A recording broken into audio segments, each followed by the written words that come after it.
Hare Krishna. Hare Krishna. So dear devotees, today we have a very auspicious occasion of having association of His Holiness Bhakti Vigna Vinash Narasimha Swami Maharaj ki Jai. So Maharaj is very senior disciple of Srila Prabhupada. He got initiation from Srila Prabhupada in London in 1971, and he has been serving since then in our movement. And it is a very great fortune for us, Maharaj, that you have kindly accepted to give us your association. So let us welcome Maharaj by 3 times loudly chanting the Hare Krishna Maha Mantra together. Hare Krishna, Hare Krishna, Krishna Krishna, Hare Hare, Hare Rama, Hare Rama, Rama Rama, Hare Hare. Hare Krishna, Krishna Krishna, Hare Hare, Hare Rama, Rama Rama, Hare Hare. Hare Krishna, Krishna Krishna, Hare Hare, Hare Rama, Rama Rama, Hare Hare. Hare Krishna.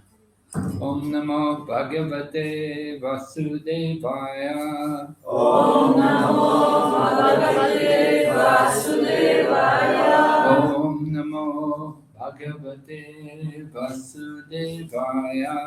Om Namo Bhagavate Vasudevaya. Om Namo Bhagavate Vasudevaya. Om Namo Bhagavate Vasudevaya. So very happy to come here and visit you today. My first time to come to Munich. Oh no, I was here a week ago or more. On the way we went to Simachalam and we're just coming back from Simachalam. So I came after the Rath Yatra. I heard you had a next Rath Yatra here in Munich. Many people came, and Sachinandan Swami Maharaj came, Kavichandra Swami Maharaj came. So you got nice association. And I heard about 1,000 people also gathered. Very nice. Get so many people in Munich. So, oh, Hare Krishna. Thank you very much. Hare Krishna. I don't know how you get so many nice flowers in Munich. So, anyway, very nice to see Gornitai here, looking very happy. Gornitai are very merciful. They're giving their mercy to Munich. So I was asked to speak today about animal evolution and about how the abuse of the animals, if we mistreat them, then it brings severe reactions on everyone. So I was considering about this topic. Certainly, it's a very important point to understand. And certainly Srimad Bhagavatam also explains a lot about this point too.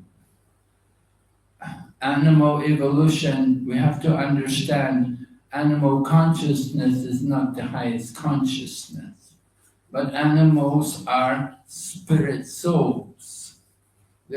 They're all living entities. Just as humans are living entities and with a spirit soul, well, the animals also have a spirit soul.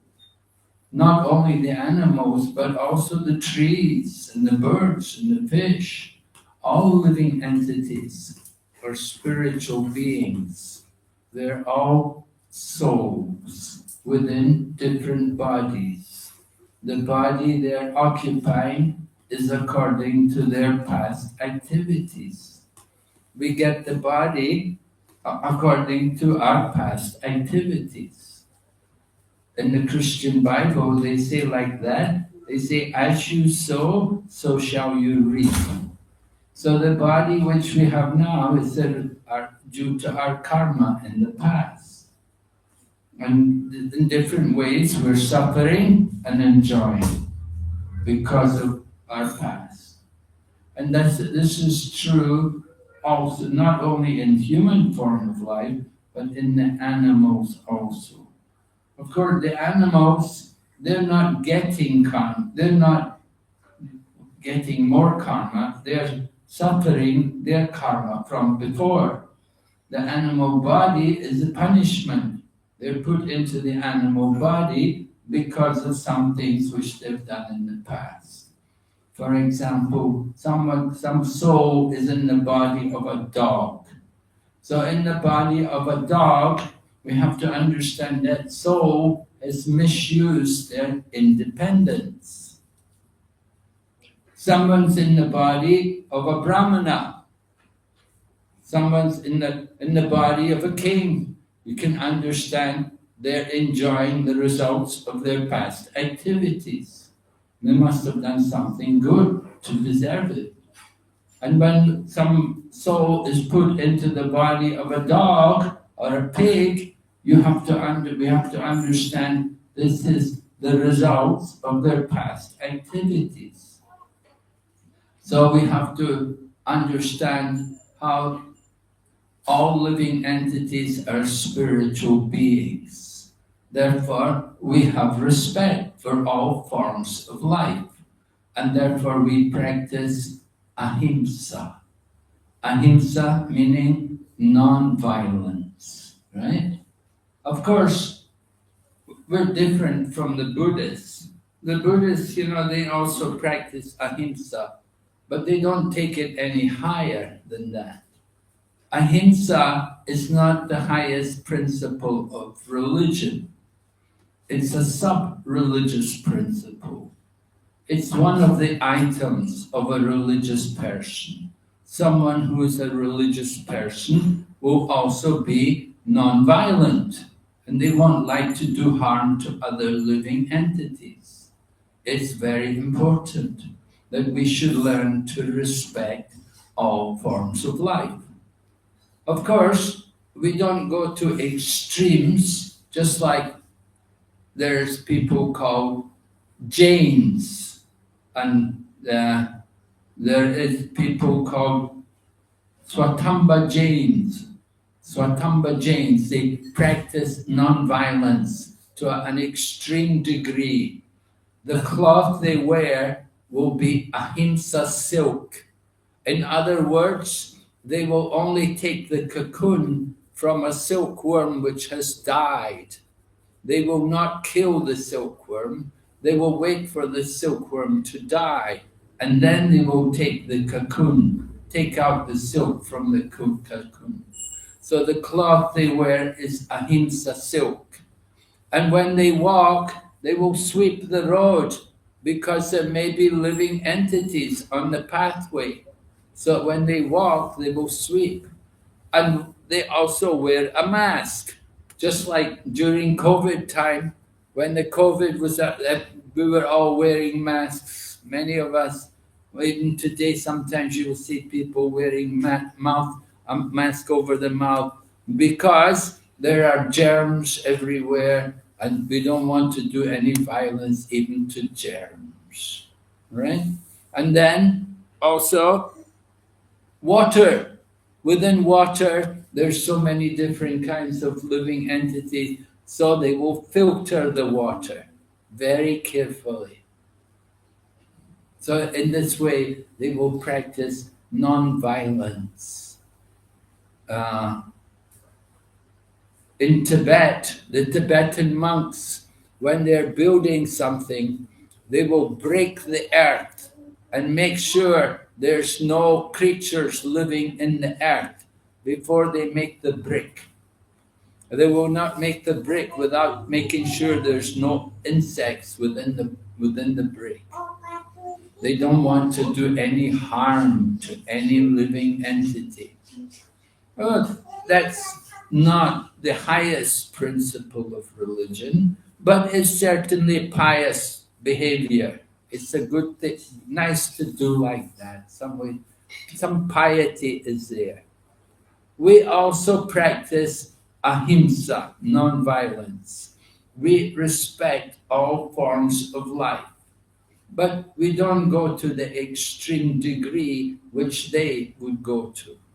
Rather, when we walk, rather than sweeping the road, we will chant the holy names of Lord Krishna. And we will be walking only for the service of Krishna, to do service for Krishna. And in this way, there's no karma involved. When you dedicate your work for the pleasure of Lord Krishna, then you don't get any karmic reactions.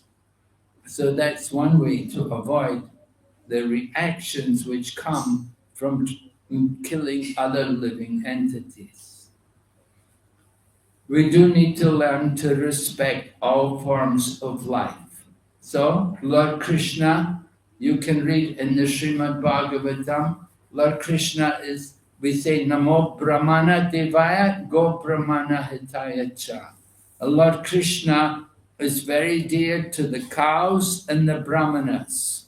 Lord Krishna himself spent the first 11-something years of his life in Vrindavan with the cows, living in the home of Nanda Maharaj. He's very fond of cows. Cows are very special animals. They're next in line for the human form of life. That is expected, that the soul from the cow body in the next life, they will become human beings.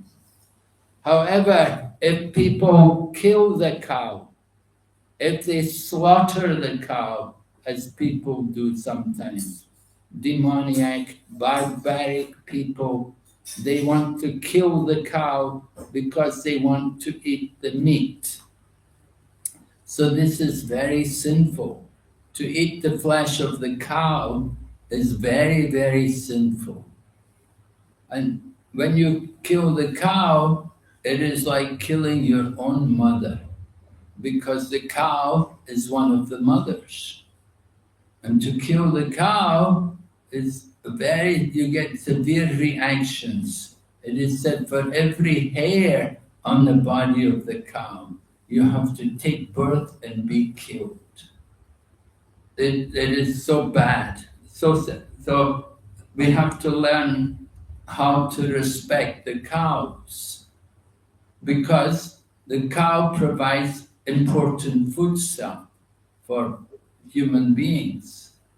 That foodstuff is milk. And milk is a valuable foodstuff for the health of people, for the young people and for the old people. It's very valuable.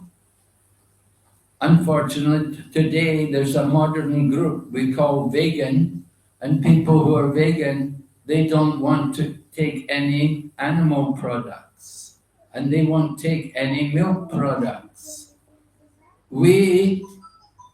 Their argument is that the cows are being treated so badly that we don't want to take the milk from the animal, because the cows are being treated. When the cow no longer gives milk, then they will kill the cow. And the cows are kept just simply to give milk. They're not given any opportunity to go out in the fields and to graze and to live a natural life as the cows are meant to, but they're kept in the barn in terrible conditions, and they're forced to give every last drop of milk. And when there's no more milk, then they send them to the slaughterhouse. So this is very sinful, this is very demoniac to treat the cows like this. And when the cows are killed like this, then it brings reactions onto the whole human society.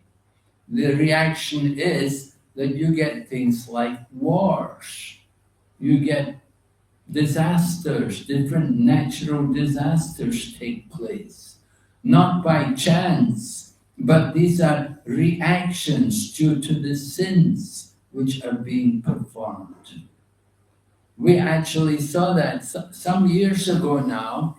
There was one, it was at the time when the US were fighting in Vietnam.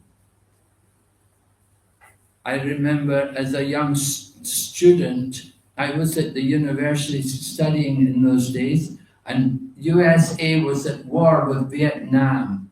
The Vietnamese wanted to become communist, and the USA were trying to fight. You know, South Vietnam didn't want to be communist, but North Vietnam did.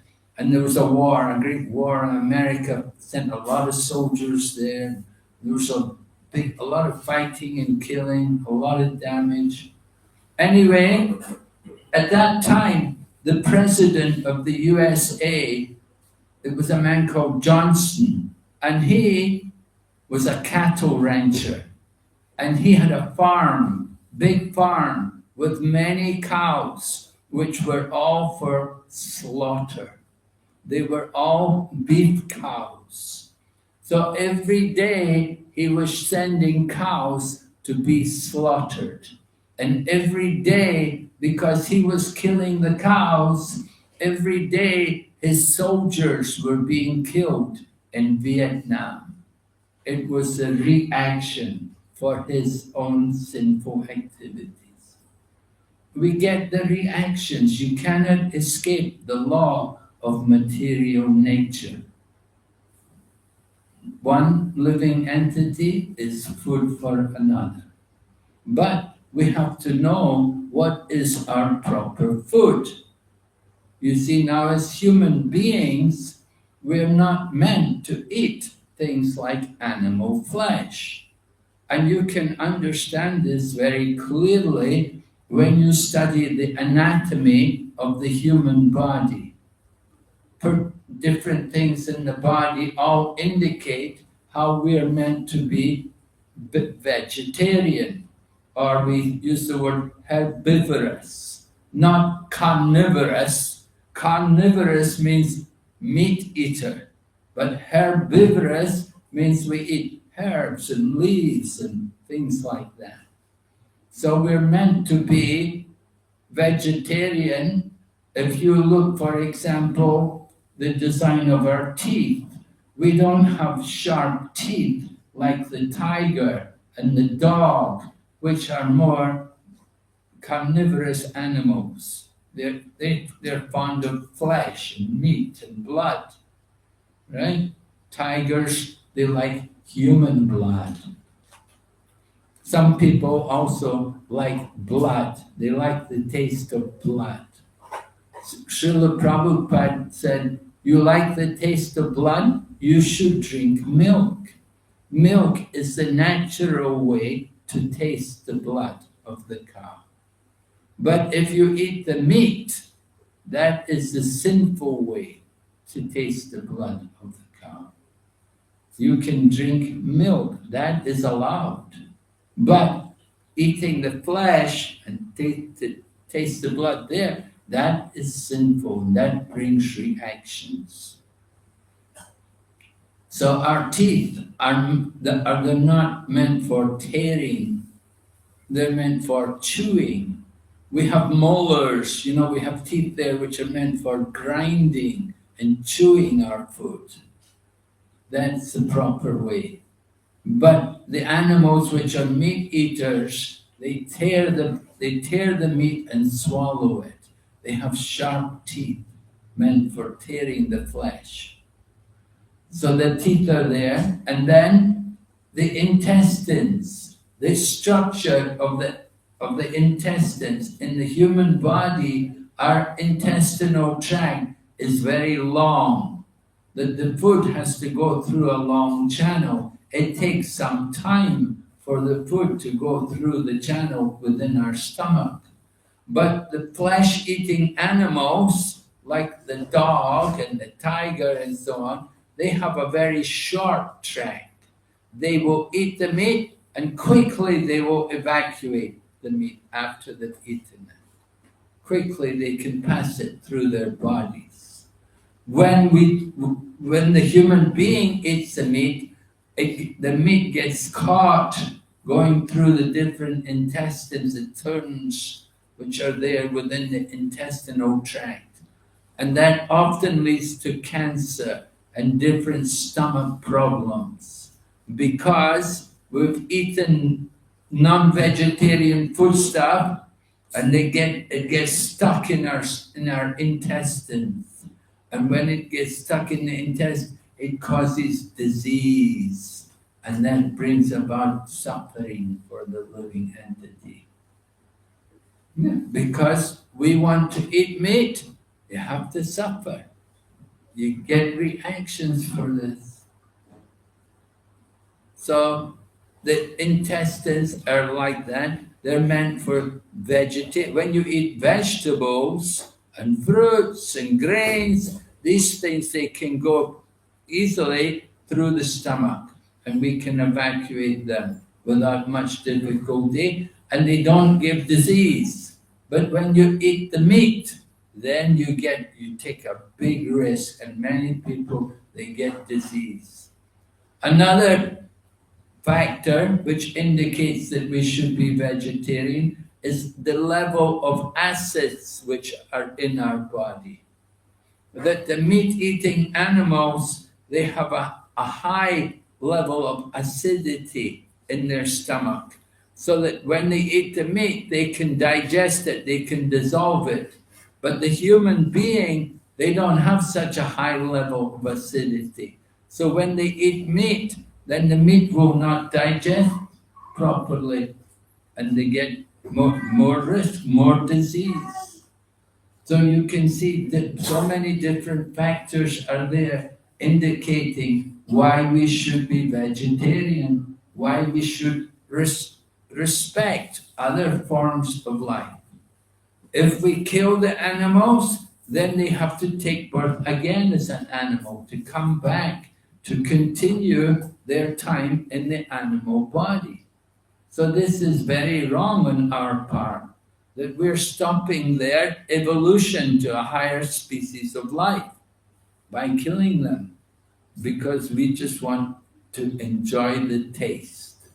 So like that, we have to understand what is the proper food, the proper behavior for people in human life.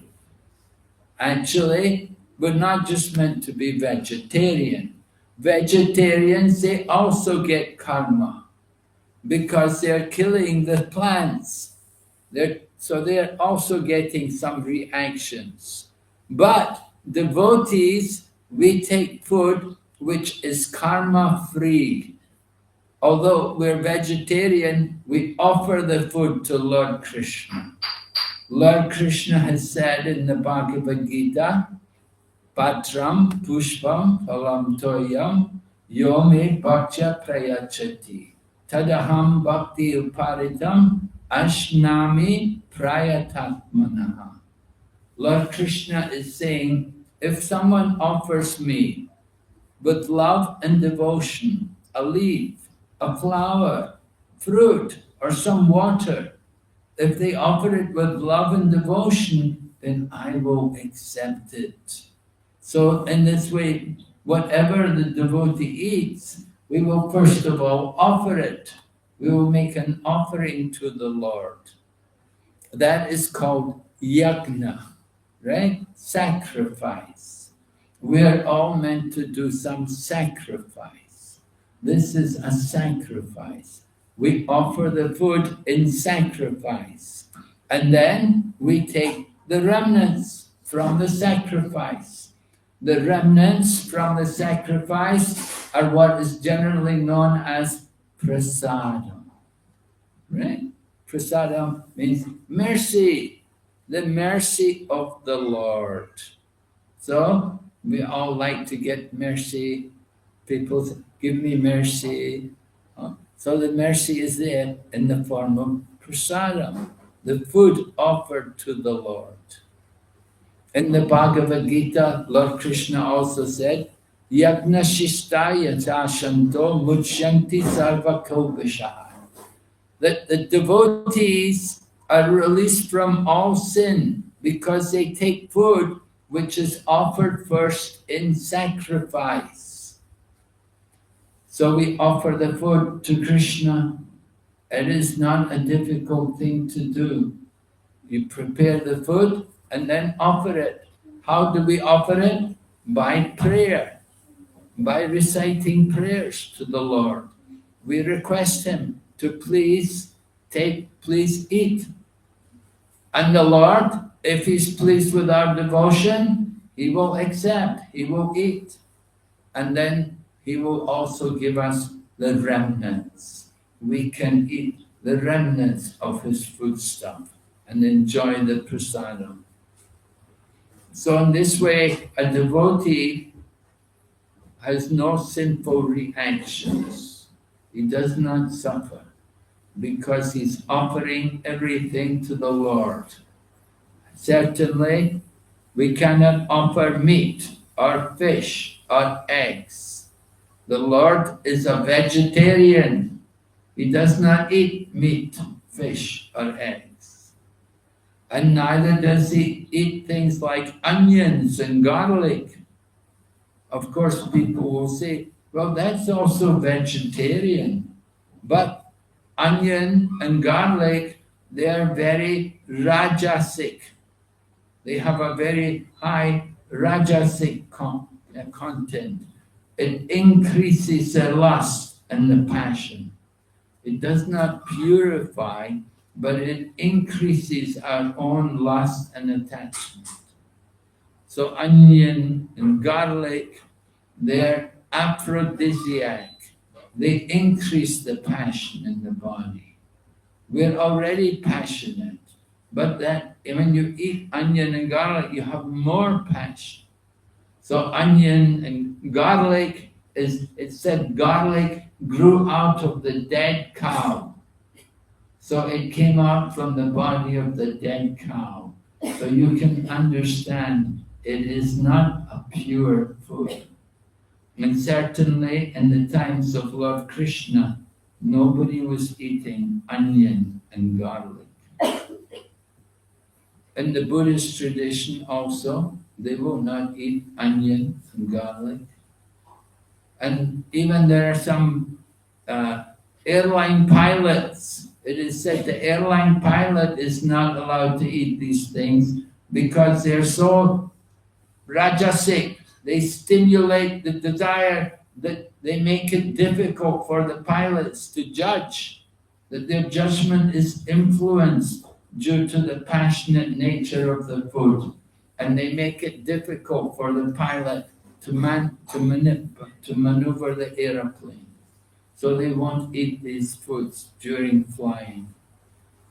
So we have to understand there's a great science to eating. If we just know what to eat, it will help us a lot to understand what is the proper food for people. Then it's very beneficial. And not only beneficial for us, it's beneficial for the animals as well. The animals are not there simply for us to eat. That is ignorance to think like that. But the animals are there. The Lord has put them there. They're part of His creation. And they're put into these bodies, as I said, reactions due to their past activities. But they're evolving back to the human form of life. And gradually they will come back to the human form of life. But if we kill them prematurely, then they have to take birth again as animals. So that's upsetting the natural course of the evolution. There's an evolution not of the body, but of consciousness. And the consciousness of the animal is meant to take next life as a man, as a human being. But if when we kill the animals, then it upsets that natural evolution of the soul. So Krishna consciousness respects all forms of life. I was with Srila Prabhupada one time in London. We went to a Hindu temple. They were worshipping Brahma, Vishnu and Shiva. So Srila Prabhupada said to them, he said, a devotee of Krishna not only offers respects to Brahma, Vishnu and Shiva, a devotee of Krishna offers their respect even to the tiny insect, like an ant. A devotee will offer their respect even to tiny insects. Why? Because the Lord is in their heart. He is the Lord, He is in the heart of all living entities. So in this way, devotees understand the real meaning of ahimsa, non-violence, to understand how the Lord is in the heart of all living entities. And we like to help these other living entities come to a higher consciousness. And we can do that, just like we try to help people come to a higher consciousness. We go out and we distribute books, we give the holy name, we distribute prasadam. We're trying to help people come to a higher consciousness. But we're not only trying to help people, we try to help also other living entities, even the animals, even the insects and the birds and the trees. We want them all to benefit, and we try to give them also the chance to elevate their consciousness to a higher form of life. And we do that by chanting the holy name. The loud chanting of the Hare Krishna mantra is beneficial to all living entities. When we chant the holy name, it has a very powerful effect on the atmosphere. And all living entities who are able to hear the chanting of the holy name, they all benefit. So we try to help everyone, all living entities. That is real compassion, trying to give them Krishna consciousness, not to waste the valuable human form of life. Human form of life, of course we said, has the highest consciousness. It is different from the animals. The animals, their consciousness is only eating and sleeping, mating and defending. And if a human being is only interested in these things, then he's no different from the animal. So we say a human being whose only interest is eating and sleeping and mating and defending, then he is Dvipada Pashu. He is a two-legged animal. Usually the animals have 4 legs, but the human being, if he's only thinking to eat and sleep and to mate and defend, then he is a two-legged animal. Human life is meant for more than animal life. Human life is meant for inquiry, for investigation, to understand the absolute truth, to understand who am I, why am I here, where am I going. These kind of questions, they have to be asked. We have to understand the real mission of human life. We should not be lost and simply think our life is just meant for working, just to make money, just to get some money, I will live comfortably. That is not human life. Human life is meant for inquiry.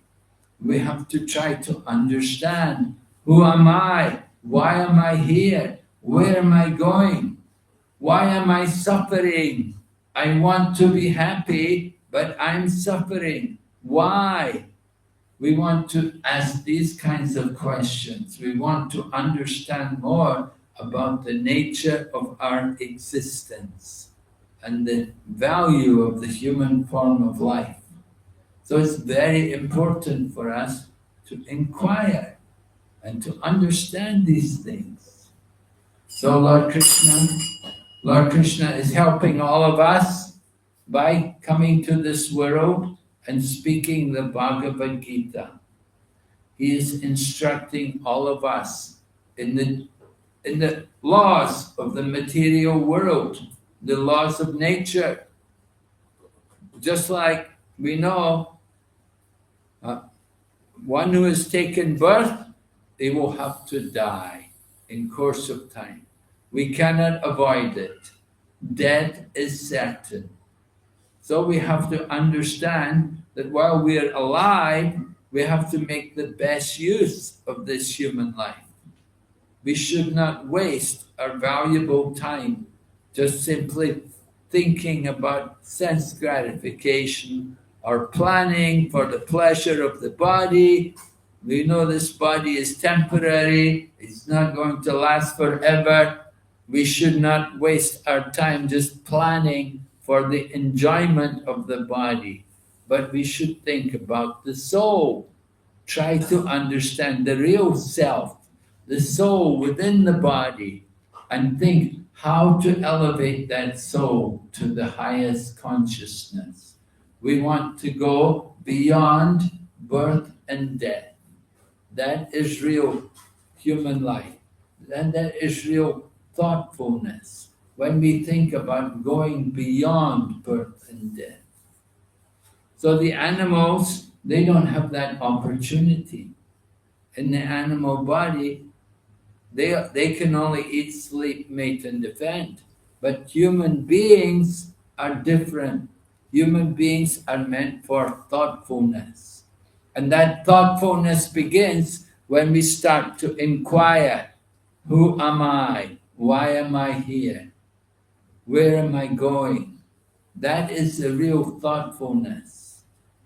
So when we have festivals like Yatra, the idea is to reach out to people, to give them Krishna consciousness, to give them some opportunity to associate with devotees and to hear about the glories of Lord Krishna and the chanting of his holy names. This way, we try to give something to other people. Srila Prabhupada went to America, and some people would say to him, "Oh, Swamiji, are you like all these other Swamis who come, just want to get some money and go back to India to live simply, or to live peacefully in India? You've come to take some money from us American people to take it back to India so you can have a nice house and live there happily." But Prabhupada said to them, "I have not come to take, I have come to give." That's a very different thing. Prabhupada said, "I have come to give. I've come to give you Krishna consciousness. That is what you're lacking.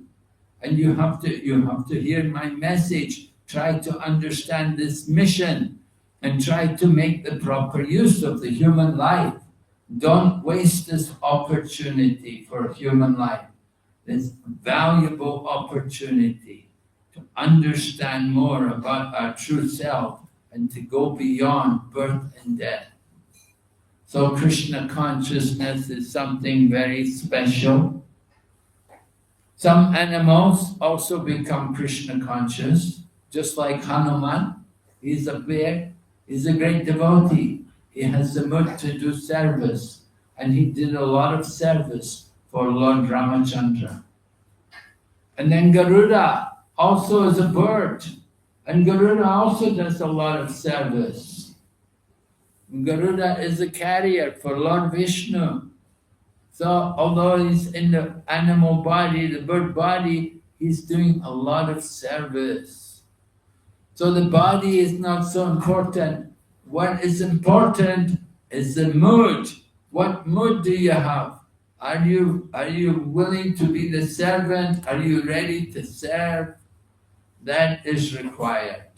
Then you can make proper use of the human life to do service for the pleasure of Lord Krishna. But if we miss this opportunity, then next life we have to come back again. And you don't know where you will come back. Now you have the human body, but next life you may not be so fortunate. If now you have a human body and next life you become an animal, then it is not very good. It's not a great credit. So we don't want that to happen. We want to take full advantage of this life and try to use our time properly to become God conscious and to go back to Godhead. All right? Are there any questions here? Anybody? Maharaj, Yes? in animal bodies, their consciousness is covered so much. So how this Hare Krishna mantra helps them to elevate faster?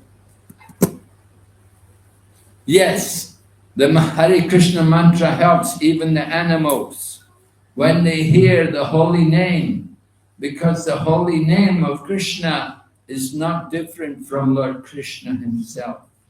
The holy name of Krishna is Chintamani.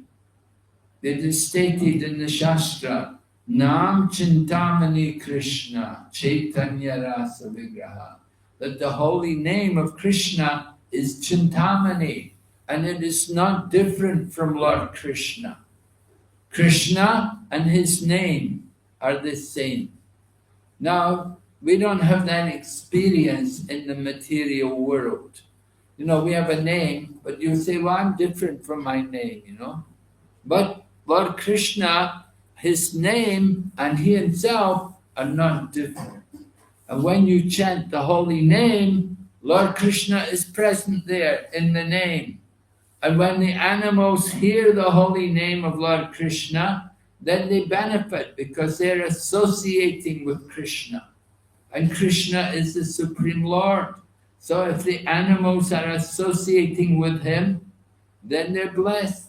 They're having the best association. And in the next life, they'll get a good birth because they've been blessed with the association of Krishna in the form of his holy name. So next life, they're going to take a human body, at the very least, they'll take a human body. And it will be a good human body. Maybe in a wealthy family or in an educated, cultural or religious family. And from that point, they can go on. So this is the benefit of animals hearing the holy name. So we do like to give the animals also the holy name of Krishna. It's very beneficial for them. Right? Every living entity can be benefited by the chanting of the holy name. Right? Any other questions? Yes, Prabhu? Did you had any chance to interact directly with Prabhupada and some pastime of yours with Prabhupada? Well, you know, when I became a devotee, I was very young and I was very new. I did not know anything. Even now, I don't know very much. But when I was a young man, I took the opportunity to hear Prabhupada. You know, I didn't really approach Prabhupada to talk with him, but I did take the opportunity to hear from him. And so we heard a lot, Krishna consciousness, Krishna Kirtan, you know.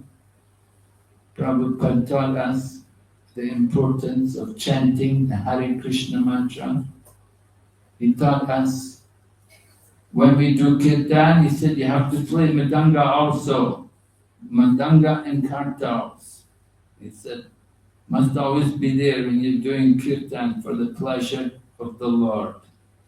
You play madanga and also play harmonium if you want. But generally, madanga and kartals should be there. Sometimes harmonium, but Prabhupada liked to play harmonium. He would sing bhajans, but at least for kirtan, kartals and madanga, kol and kartal, they should be there. So Prabhupada taught that, and Prabhupada also taught us to chant Hare Krishna mantra. I was in Prabhupada's room, it was 1977, and Prabhupada was not well, but he wanted kirtan. He wanted us to come and chant, and there was a schedule. It was 1977, and in Mumbai, we were in the Jew temple. The temple was not yet opened, but they'd finished Prabhupada's quarters. Prabhupada wanted to stay there, so somehow they managed to finish Prabhupada's quarters up on the 6th floor. So Prabhupada was in there, and he was on the floor. He was resting on the mattress on the floor, and he wanted kirtan. And we were given tiny kartals, little tiny kartals, you know, and we were to sit and chant for Prabhupada. And the Prabhupada was there, laying, resting. So I was with another devotee, we were chanting, and first we were chanting Hare Krishna mantra. But then at some point, the devotee I was with, he started to chant some other mantra. He was Govinda Jai Jai, or something like that. And immediately, Prabhupada opened the eyes and said, just chant Hare Krishna. So that was instruction. Prabhupada telling us, he just wanted to hear Hare Krishna mantra. He didn't want to hear other things. Of course, sometimes he did chant other things. But anyway, that particular time and that place, he just wanted that we would chant Hare Krishna.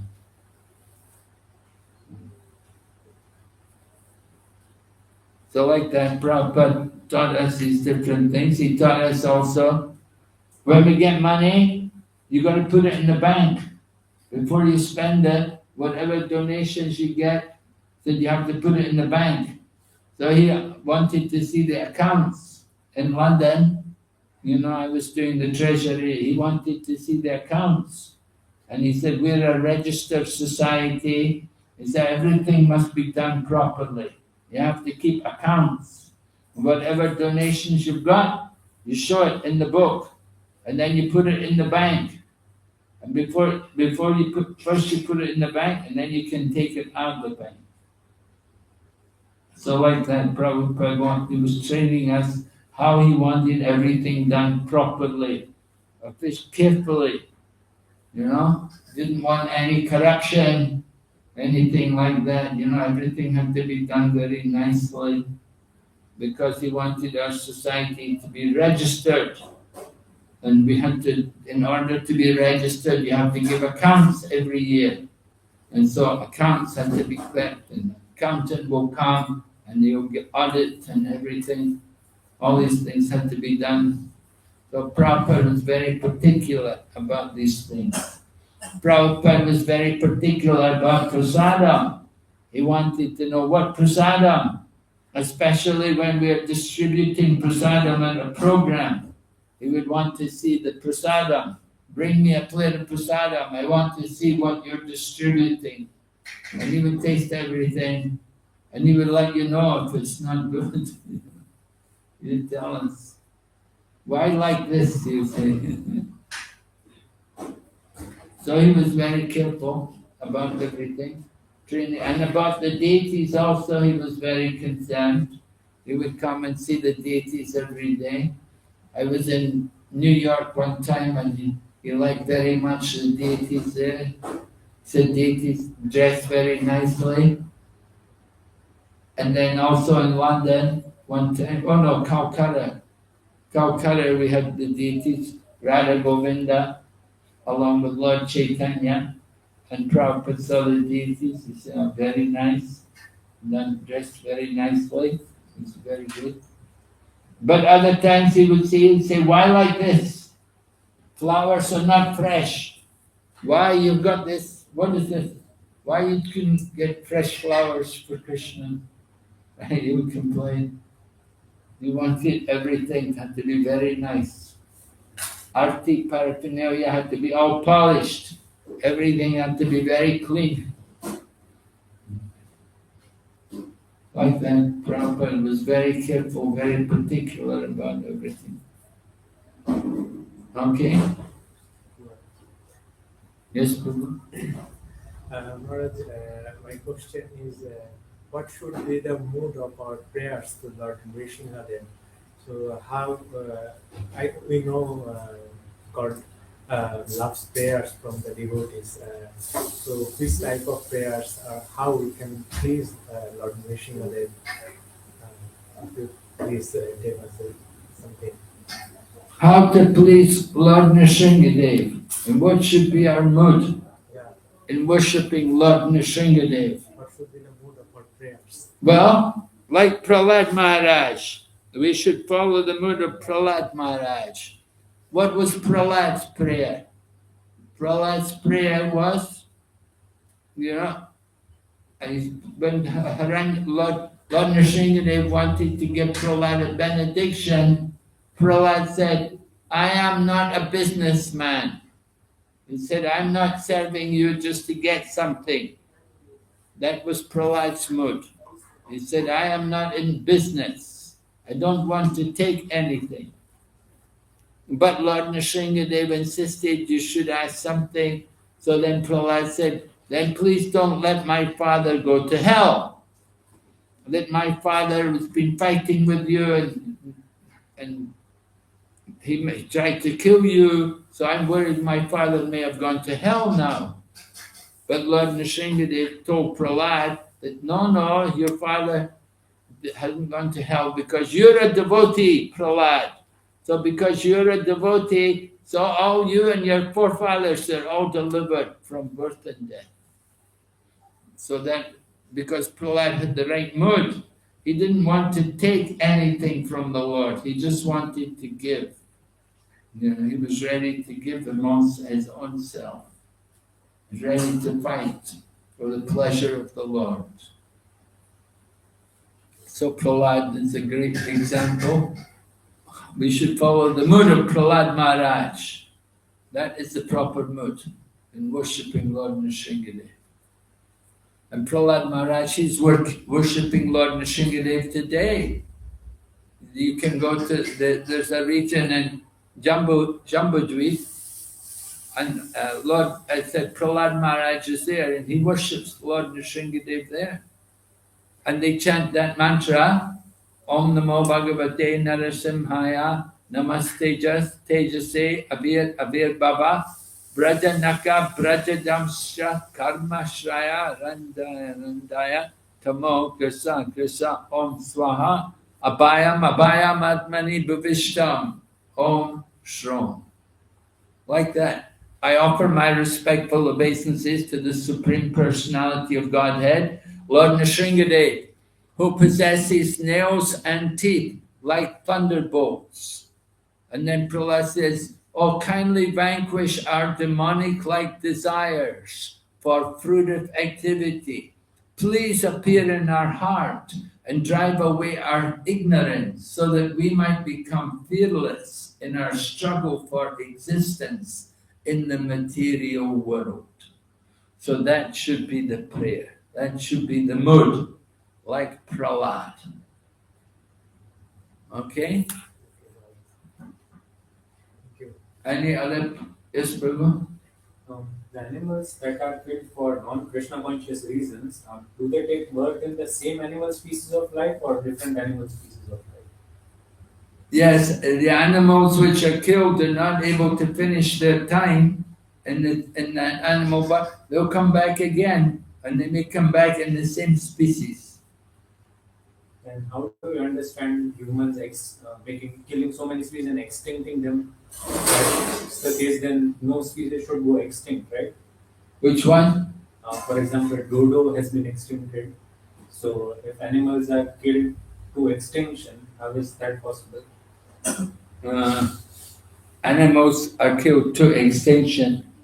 Yeah, well, some animals are killed to extinction. You have to understand there's other planets, there's other places in the universe where they can take birth. If they have to come back in that same kind of body, the Lord can arrange it. So we don't, if they're being killed, they may come back in some different species, or they may come back in the same species. Yeah, they have to finish that time in that body. So they want to come back, it can be in the same species. So there won't be extinction. We're trying to avoid the extinction of the different.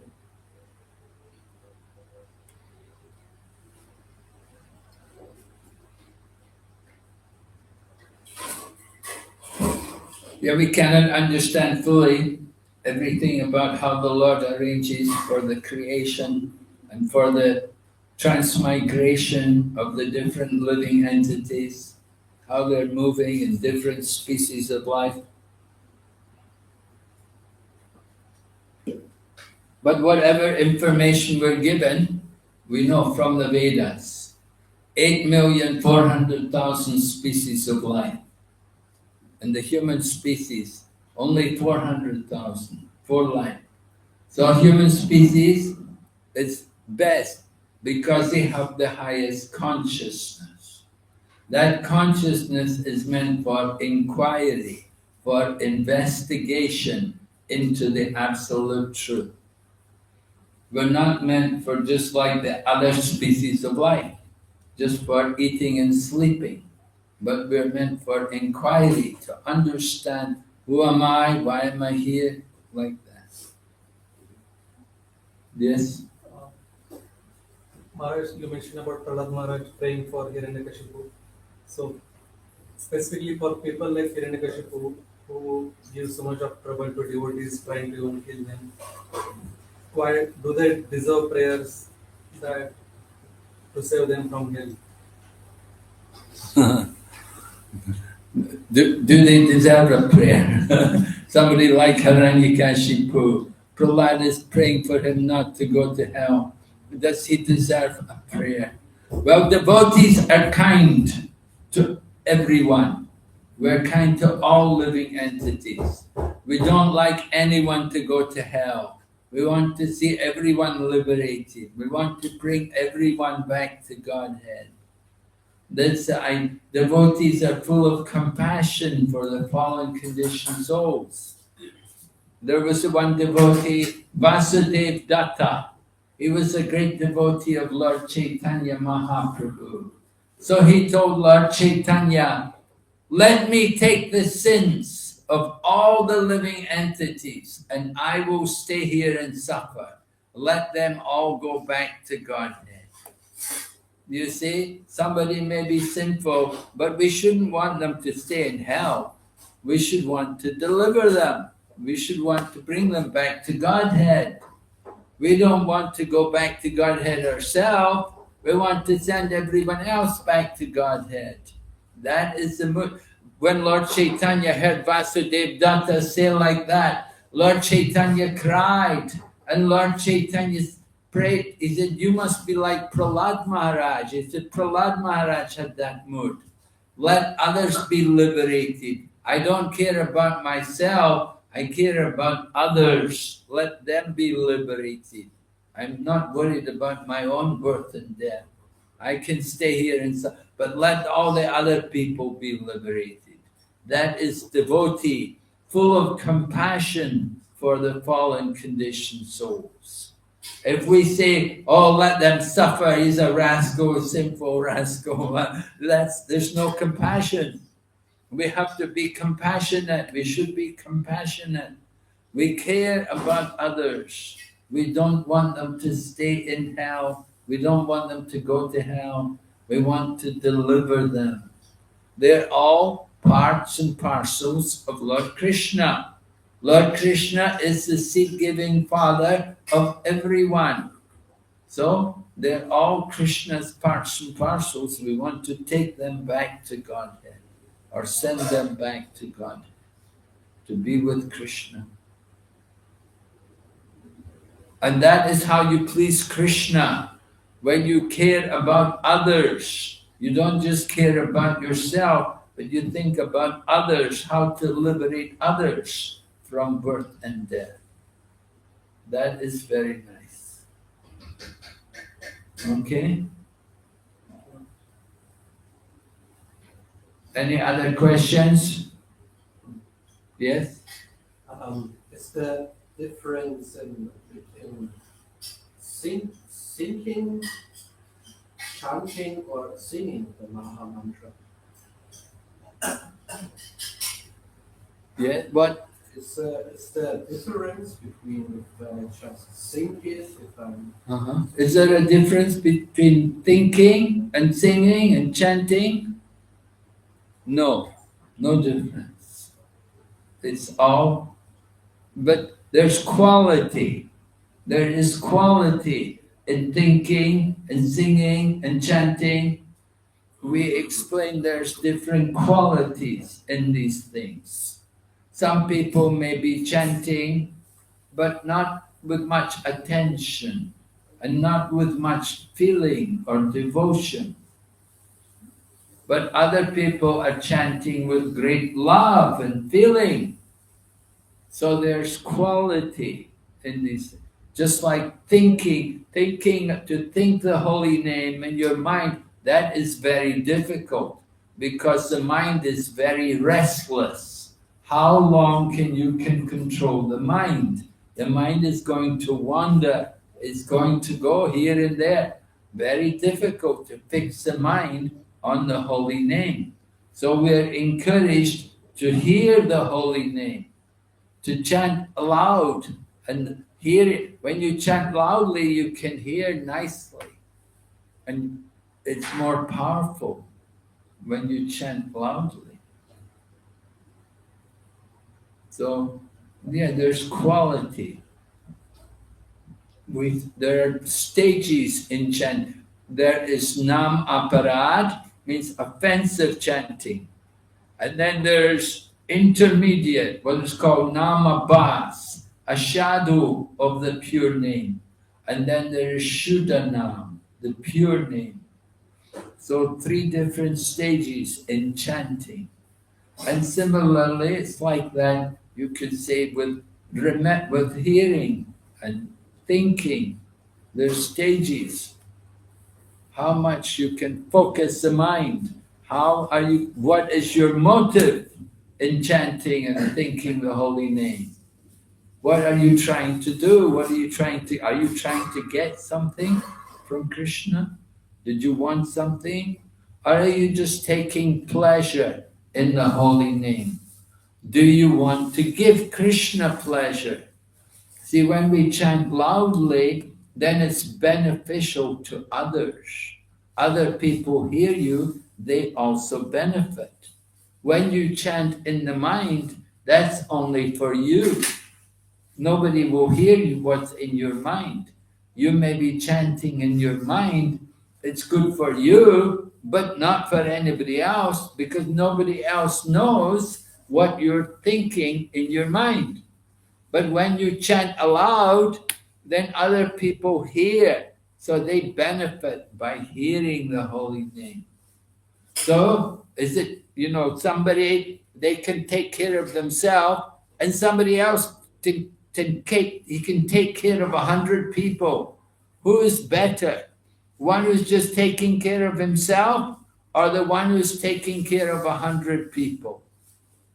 That if you can take care of more people, that's very good. Just to take care of yourself, okay, that's something, but it's not as good as taking care of others. Of course, some people, they don't like loud chanting. They don't like our chanting loudly.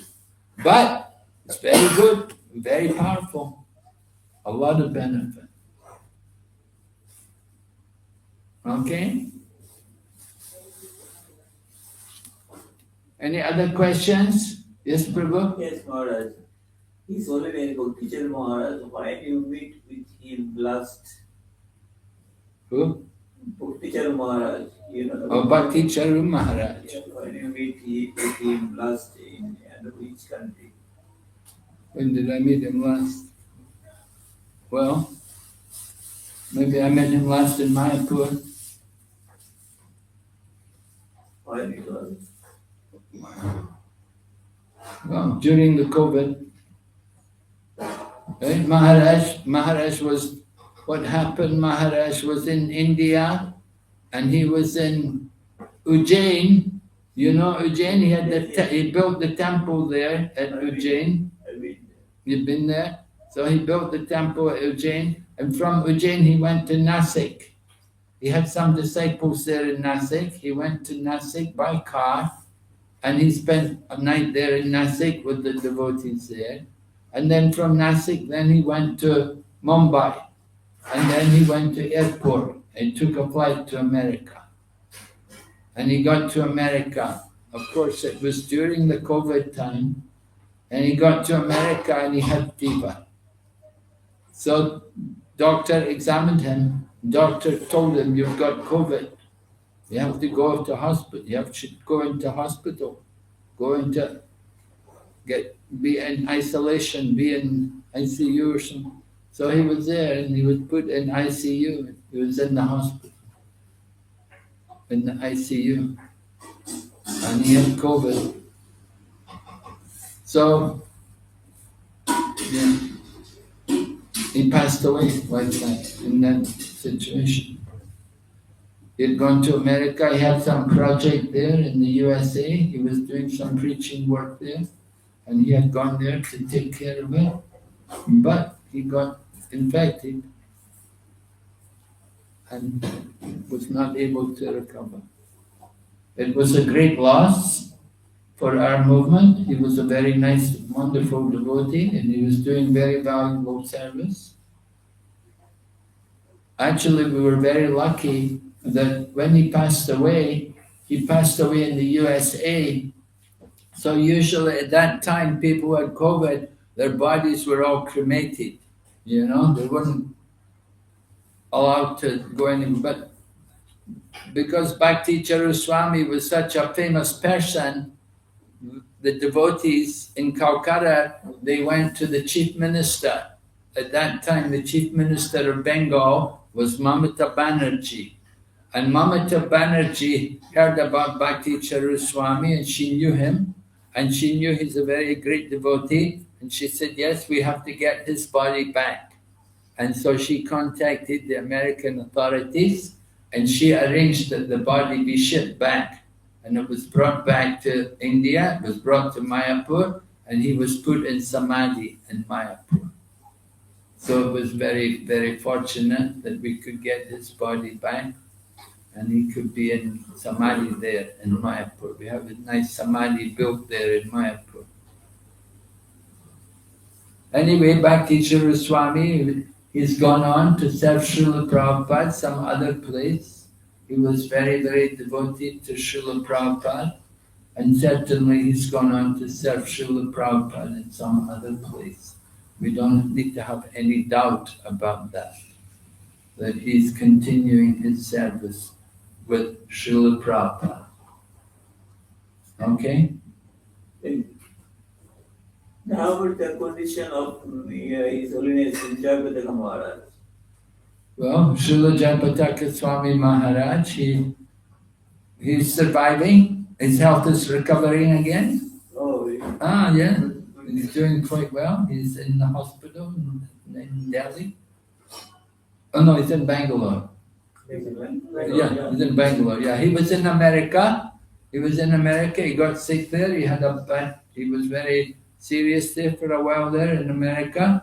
But the doctors there, he has a team of doctors who treat him. They said better bring him back to India.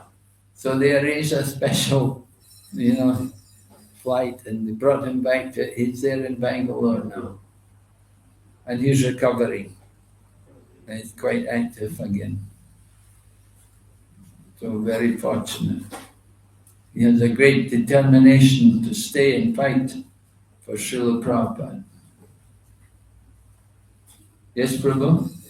One more question I have, Maharaj, is about George Harrison. So, have you ever got chance to meet him? Yes, well, sometimes he would come to temple in London. Sometimes he would come to our Bury Place temple. That was the original temple in London. I saw him there a few times. Yeah. Well, the manner. No, well, that came later. Later he bought Bhaktivedanta Manor. But initially it was Bury Place.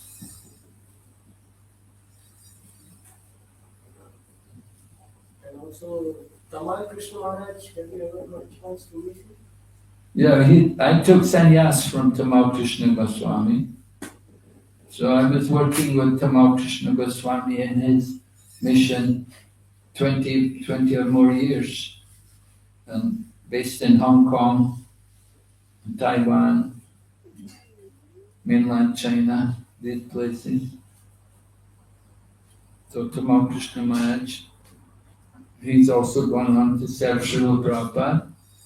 He's very dedicated to Srila Prabhupada. And certainly he's there with Srila Prabhupada today. Sorry, Maharaj, can you tell something about Chinese preaching? No. No, we don't talk about that.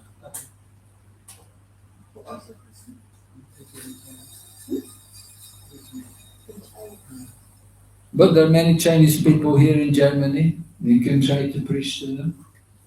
Give them a book. Talk to them.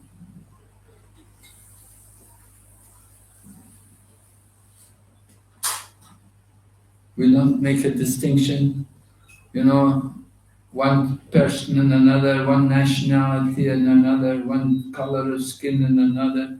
We see everyone as a spirit soul. Right? We see the soul in everyone.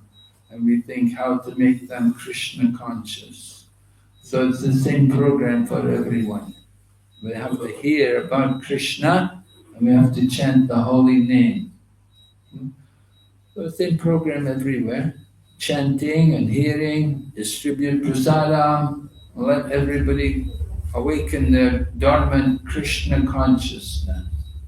Krishna is in everyone's heart, but we have to awaken it by giving them the opportunity to hear about Krishna, to hear spiritual knowledge. Very important.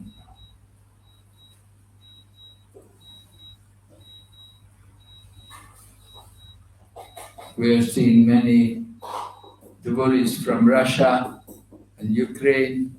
There's many devotees there. Srila Prabhupada went there to Russia and began the preaching there with one person. And from one devotee, then so many other people became devotees. So Srila Prabhupada taught us to distribute Krishna consciousness everywhere.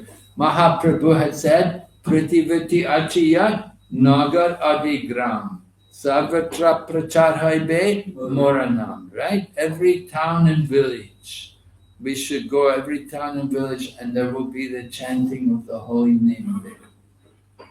So this is Chaitanya Mahaprabhu's prediction. He wanted that we would distribute the holy name everywhere. So we're trying to do that. You can see here in Germany, so many places, temples are coming up, devotees are there in many different places. So very nice to see people become Krishna conscious. Not only Germany, Czechoslovakia is nearby, there's many devotees there.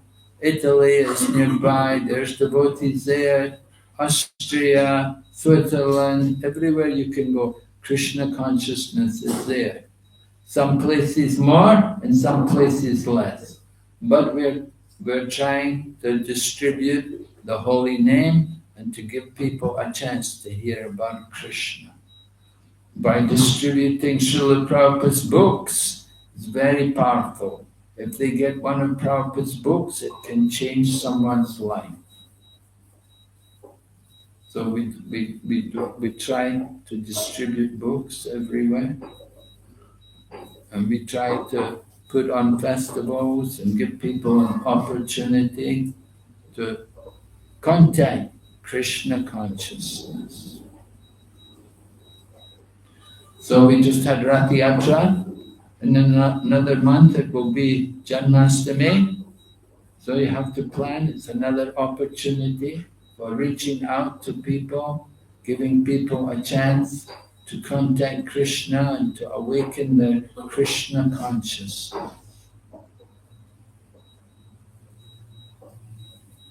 When Srila Prabhupada went to America, he was on the boat.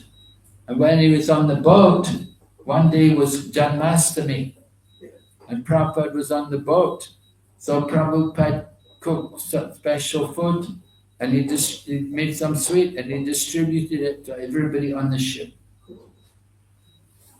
Although he was on the ship, he took advantage to distribute prasadam to everyone. So like that, we have to also be enthusiastic to distribute Krishna consciousness. Okay. Any other questions?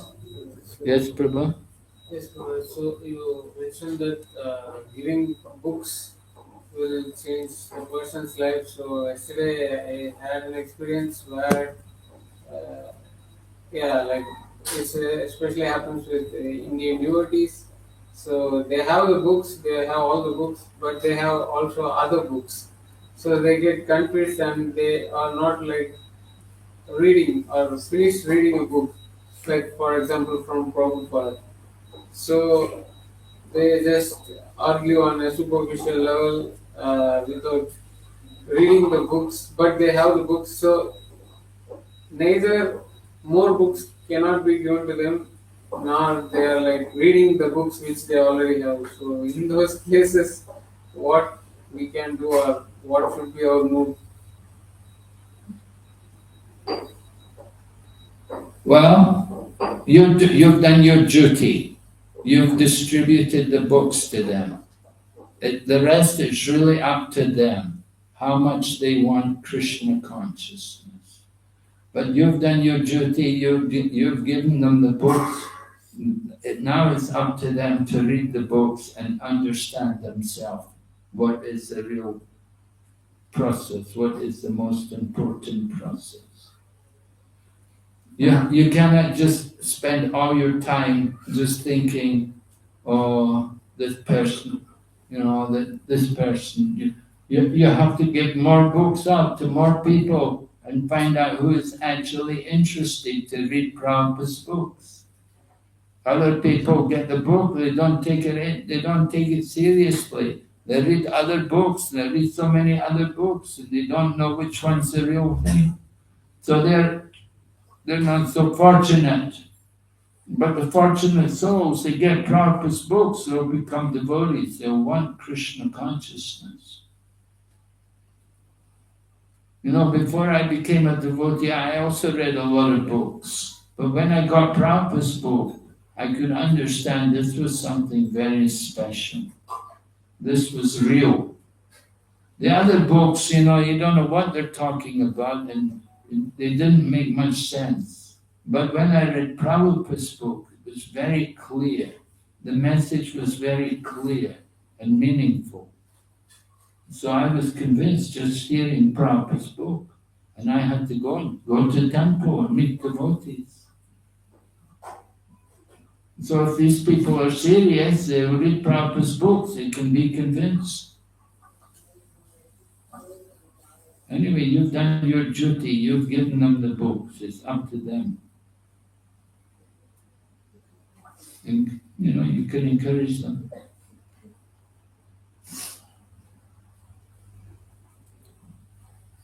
Just like one time the devotees were in India and they had a program in this one Maharaja's house.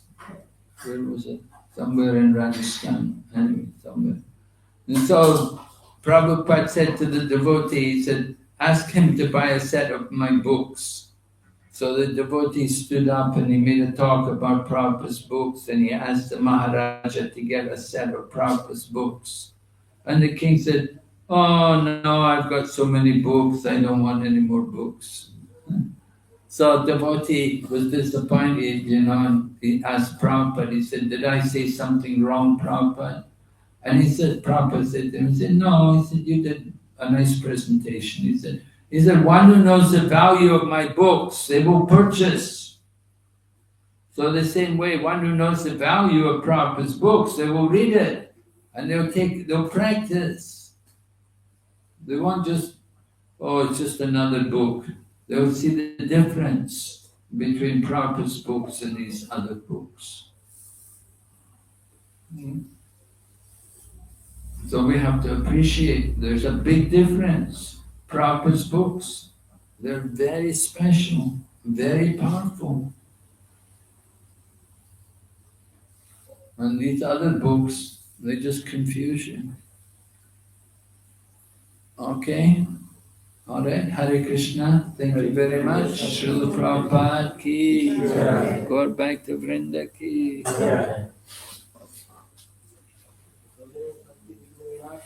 Swami Maharaj ki Jai. Prabhupada ki jai.